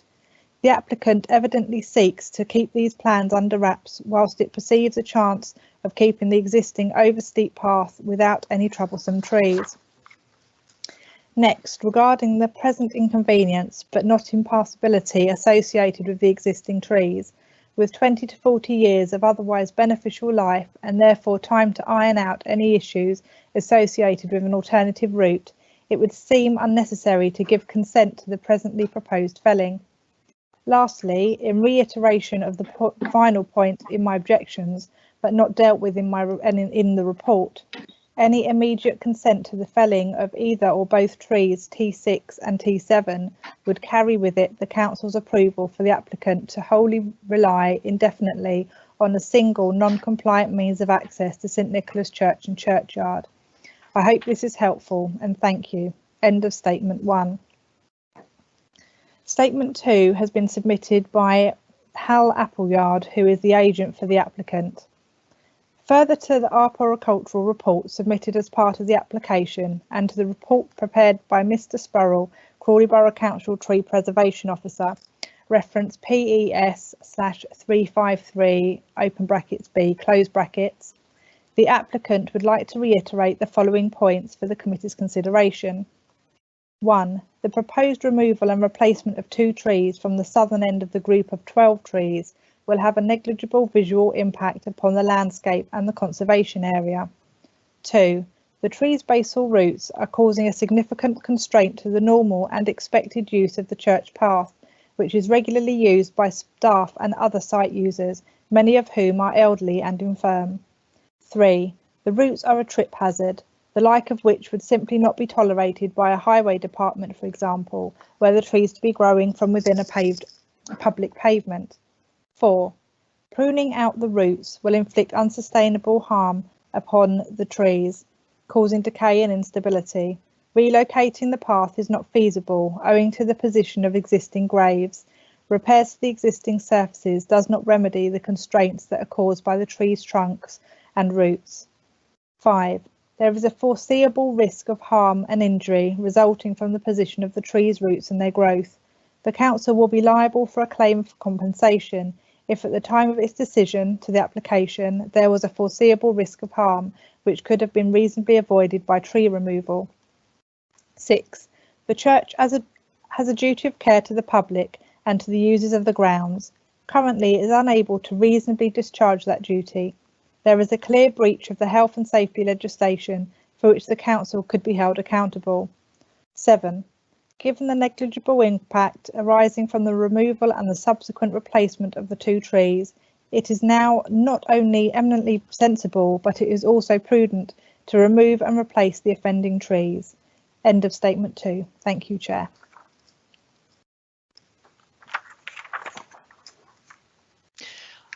The process for consideration of applications at this meeting will be as follows. Any member wishing to speak should turn on their camera. This will signify to the Democratic Services Officer that your request to speak. You will then be invited to speak one by one. When you are called upon to speak, please unmute your microphone and check that your screen is surrounded by a red box before speaking.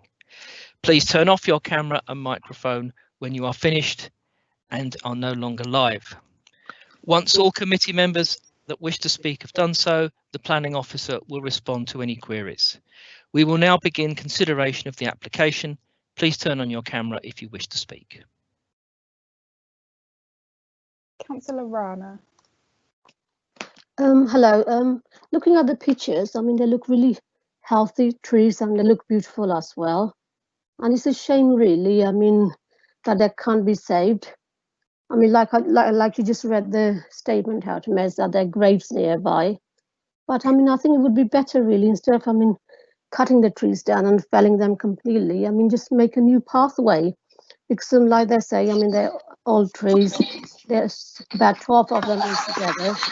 And it'd be a shame to get rid of the 2 others.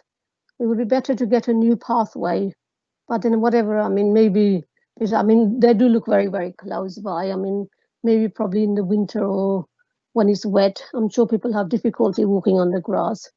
But in my opinion, I would say, I mean, if it's possible to move the path actually, then rather than cut the trees down. Thank you.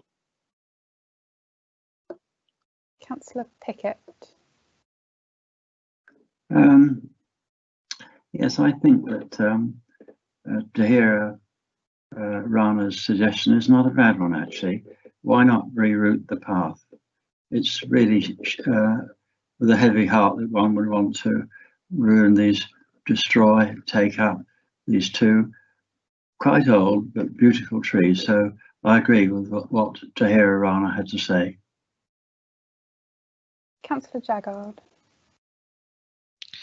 Thank you. At the last meeting, when the application to fell all the trees came, we, the committee at that time, all of us unanimously agreed that these trees should not be cut down, and so it saddens me that the applicant has come back to us, and the application went in only a couple of weeks after the first refusal to cut them down. And I've looked at the documents, and I've looked compared to the previous application as well, which describes the trees, and these two trees have a protection radius of 12.2 something or others. It doesn't actually tell me what the units are. 12.2 as a protection radius, and you can see on the plan of them, the roots and the protection radius goes right up past tree 5, past tree 4, past tree 8, and it does concern me that if we cut down tree 6, that will have an impact on tree 5 and 4 and 8 and also 7, and you know, it does seem to me to be really rather silly to do that, because those then will be weakened, and you'll end up having those come down as well. These trees are good quality B-class trees. They're good quality and they still have 40 years left in them, and that is also a concern. And when I was there for my little look round earlier on this week, there is a well-trodden path that goes from near where the Lich Gate is down to the north doorway of the church, and it's a well-trodden path. It's there. I took photos. It isn't just a pathway that just one or two people have walked along. People obviously walk down there quite a lot, and so it does seem to me that there are alternative pathways down to the church. They're just not being investigated properly, and I have real concerns about this application for that reason. Thank you. Councillor Smith. Thank you. I remember the discussion we had. We had a lengthy discussion about the original or the previous application, and I think one or two of us suggested there were alternative options rather than chopping the whole 12 trees down to just remove 2. I think the applicant has listened to us and come up with a reasonable compromise here. They had a lot of issues with proposals around alternative routing of the path, as I recall, and also the difficulty of finding places for replacement trees. So it seems to me they have put forward a reasonable proposal, and I think I'm planning to support it. Thank you. Councillor Irvine. Thank you. If I'm going to say what I said at the last meeting, then I'm sorry if I bore anybody. But first of all, I mean, I admire these trees, and but I think they weren't planted in the best with the best of foresight. It's rather like the spire at Worth Church, which is a sort of Victorian addition to a Saxon building. And if a retrospective planning application had to be applied for that, I suspect it would probably get turned down as being not in keeping with the ancient status of the original church.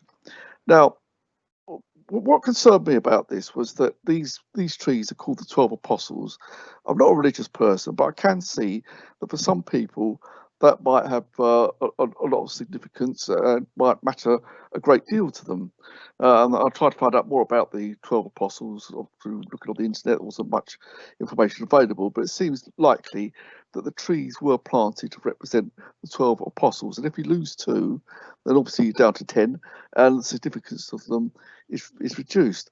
But the proposal does include the idea of planting 2 trees of the same species, but in a different place.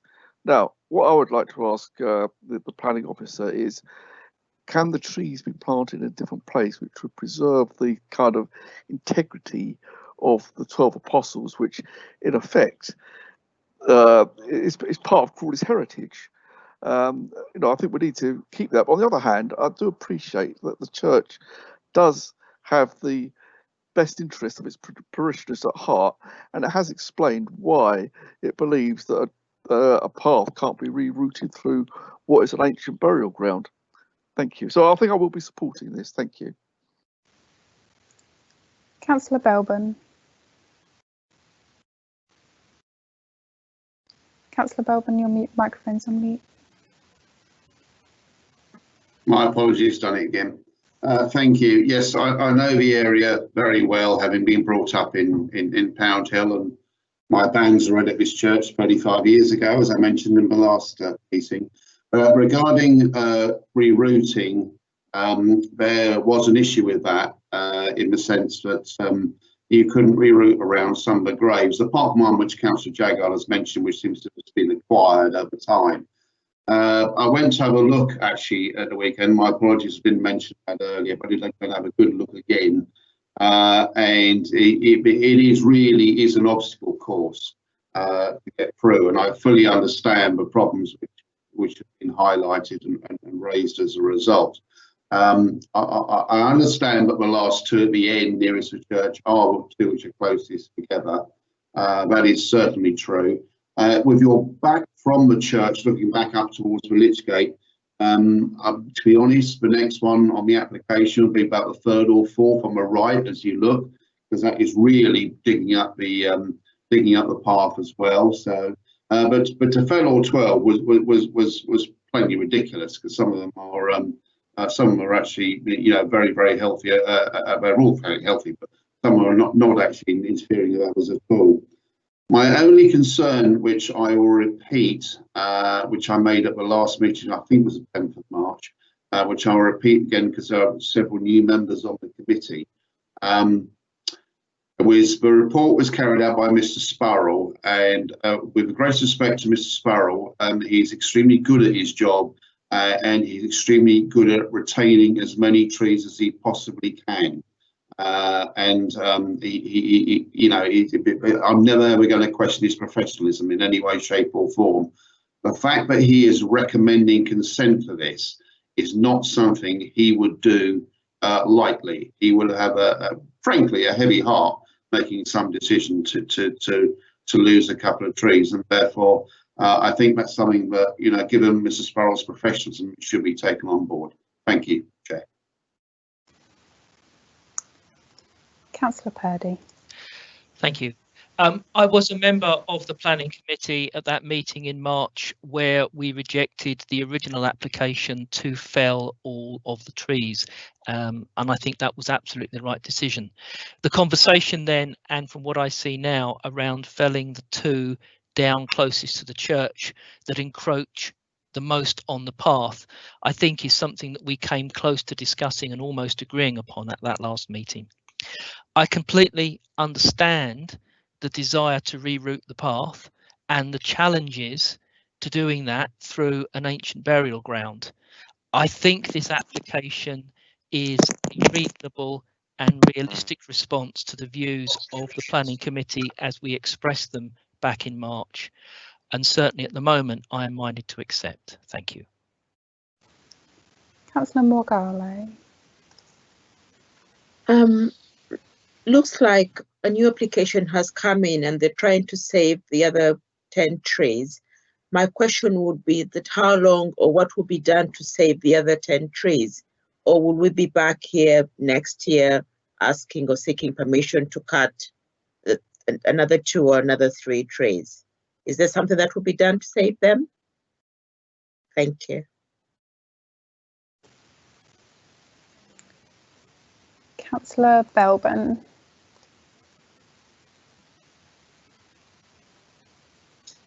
Your microphone, Councillor Belbin.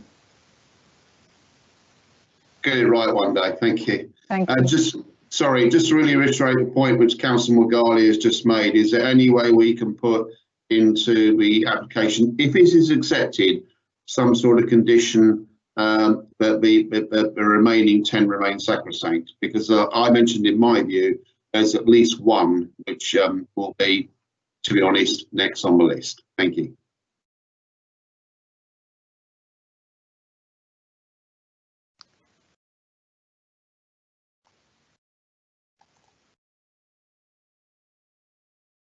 Thank you. There are no further indication of councillors that wish to speak, so we will just wait for the planning officer to respond to the queries raised. Thank you.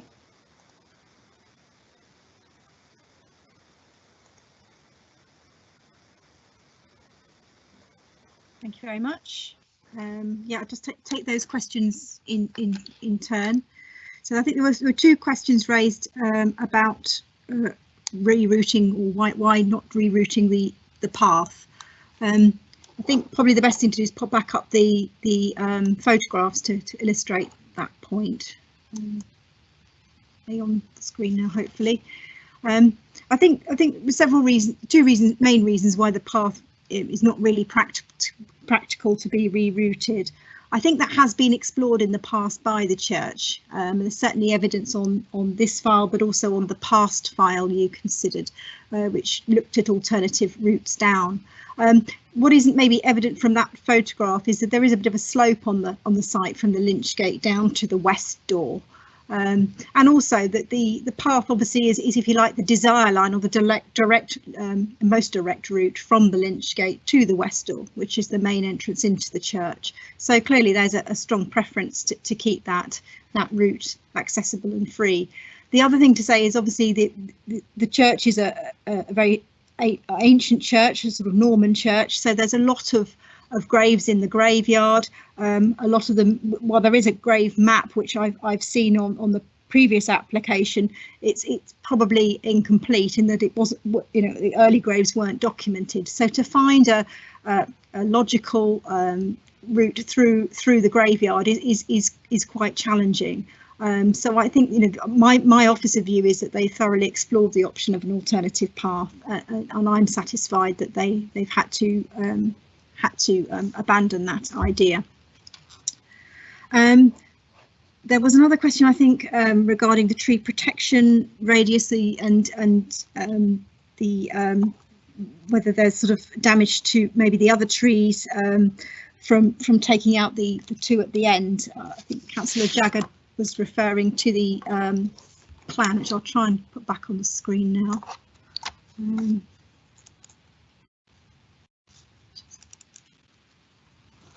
Hopefully you can see the tree plan, and you see the dotted lines, which are the trees to be removed, and I think is sort of broadly surveyed where the tree roots for those trees are likely to extend. If the trees were to be taken out, the intention wouldn't be to sort of dig out all the roots that extend or intertwine with the other trees that are left. It would be to take them out carefully and to leave the other roots untouched.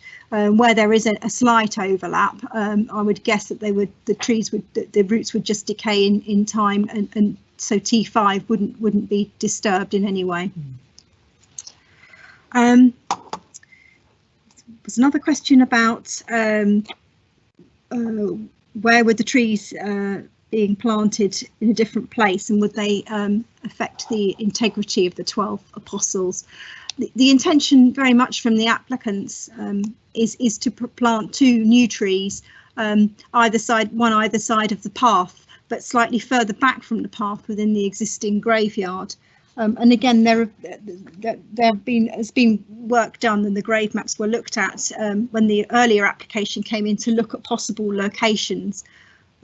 So there is room to plant a tree on each side, further away from the path, which when you're looking at the path or approaching it from either direction would read as part of the tree avenue, I believe, when the trees are mature and established.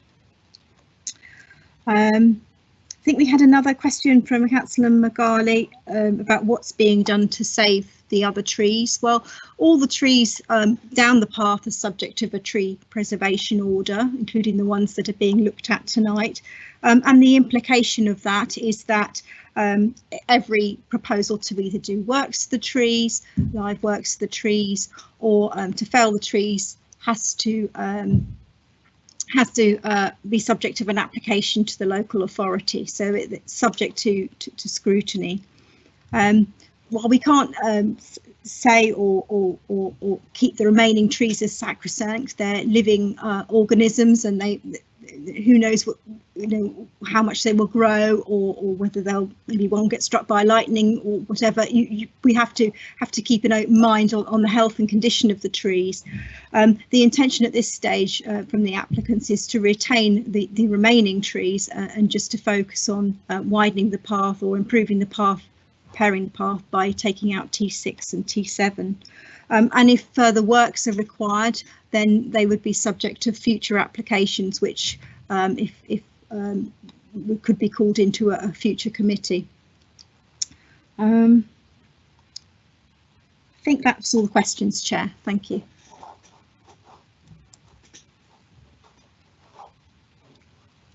Thank you very much. Does anyone else wish to speak further? If so, please switch on your camera. I've lost my screen again. My screen's off. Apologies, I can't see at the moment if anybody switched their camera on. Sorry, that's right. Sorry, I'm just around. Can I just? All right, please do. It keeps disappearing.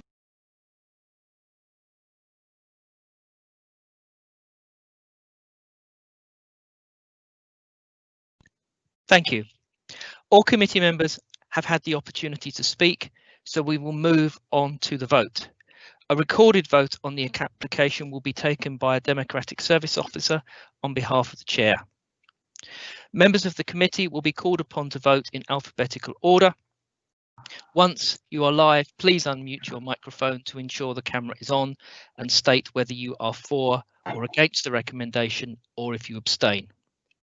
The recommendation is to consent. I will move the recommendation to allow it to be voted upon. Mr. Vice, can I please ask you to second? I shall second it.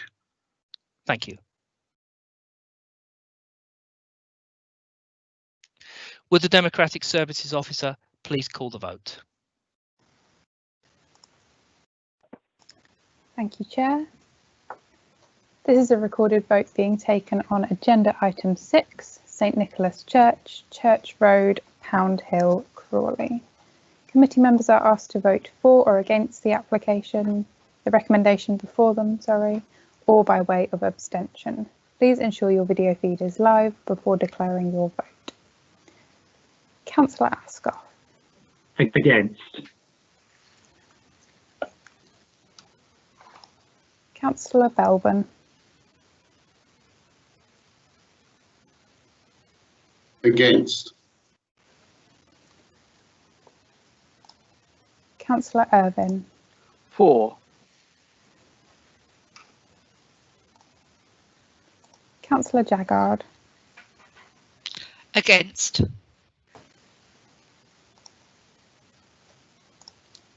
Councillor Morgale. Against. Councillor Pickett.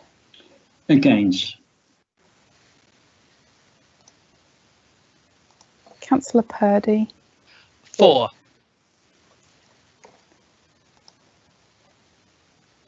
Councillor Rana. Against. Councillor Sharma. For. Sorry, Councillor Sharma, I'm just having some trouble sending you live. I thought I was live. You are now, thank you. Could you restate your vote? For. Thank you. Councillor Smith. For. Thank you. The vote has been taken with 4 votes for the recommendation and 6 votes against the recommendation. The recommendation to consent, having received more votes against than for, has fallen. We will now go to a committee member to please move an alternative proposal for the vote.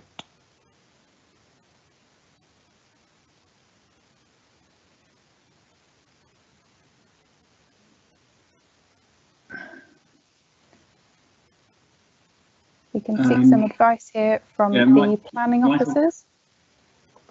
I was going to just suggest something. Michael Pickett here. Councillor Pickett. Okay, you are now live. Thank you. I suggest the council officers reconsider this matter and come up with an alternative of rerouting the path if they deem it to be necessary. Thank you, Councillor Pickett.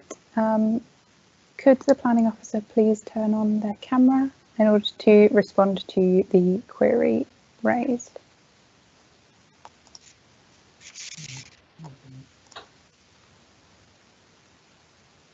Thank you. Thank you. Thank you for the chance to respond. I'm afraid that Councillor Pickett's suggestion is not a valid refusal reason. We're not here tonight to discuss the planning merits of whether a path can be rerouted. Obviously, you need to, as members, to decide whether or not, on what grounds you refuse, or what alternative recommendation you put for other than consenting the works to the trees. But a reason for refusal cannot be the rerouting of a footpath. Thank you. Councillor Jaggard wishing to speak. Thank you. Could we use a similar reason as last time, stating that the trees have amenity value and make a positive contribution to the setting of the church and the conservation area and Crawley's environment, and it is not being demonstrated to our satisfaction that the scheme to the removal of the trees is justified?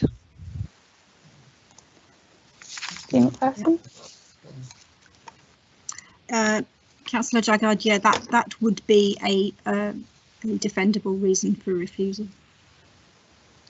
I also have indication that Councillor Belbin would like to speak, so I'll send him live now. I would just like to second Councillor Jaggard's proposal, if that is accessible. Thank you. Thank you. Jean, do you have any further comments to make? I think probably just to check with the chair that we have a refusal reason, and I'll read out something based on what Councillor Jaggard has told me. So just to check that. So it would be that the trees have amenity value and make a positive contribution to the approach to the church. It has not been demonstrated to the satisfaction of the planning authority that the scheme for the proposed removal of the 2 trees is justified. Okay, would the chair like to make any comments at all?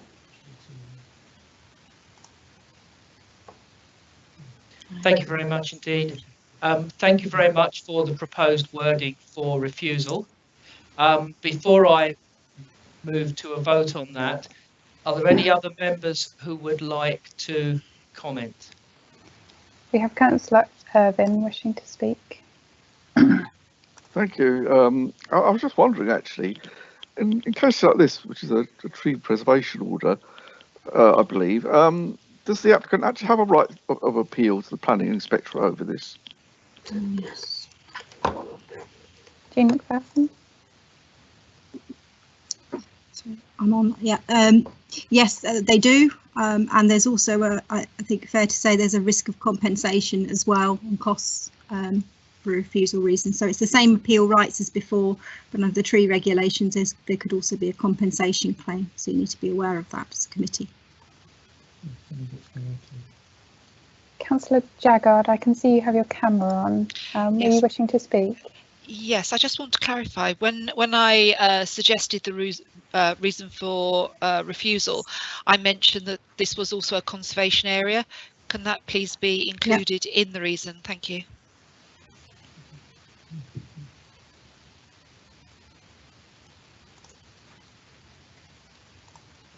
Nobody else wishes to speak? In that case, all of the councillors having spoken, the proposal for refusal having been moved and seconded will now be put to the vote. I will now call upon the members of the committee to vote in the usual way that you know how to do it. Please make sure you are voting for or against the recommendation, or you abstain. Would the Democratic Services Officer, sorry, I formally move the motion. No, we've had it proposed and seconded. I'm getting myself in a mess. Will the Democratic officer please call the vote? Thank you. Thank you, Chair. This is a recorded vote now being taken on agenda item 6, St Nicholas Church, Church Road, Pound Hill, Crawley. Would the committee members please note that the recommendation is now to refuse for the reasons stated by the planning officer, and I can confirm that the new recommendation has been moved and seconded. Please vote for, against, or by way of abstention when called upon. Thank you. Councillor Ascough. For.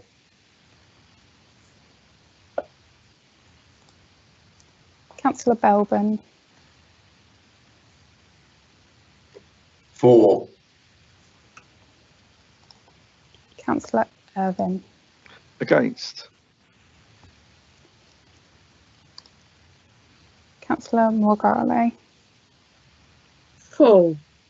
You beg your pardon? Councillor Jaggard, sorry, my apologies. No worries. I'm for refusal. Thank you. Okay, Councillor Pickett. For.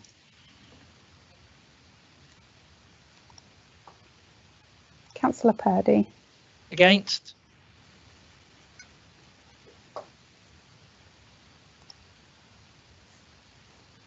Councillor Rana, could you please turn on your camera?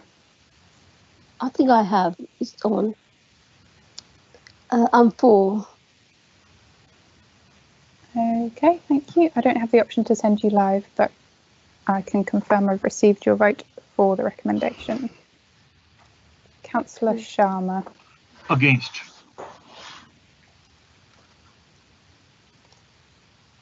Councillor Smith. Against.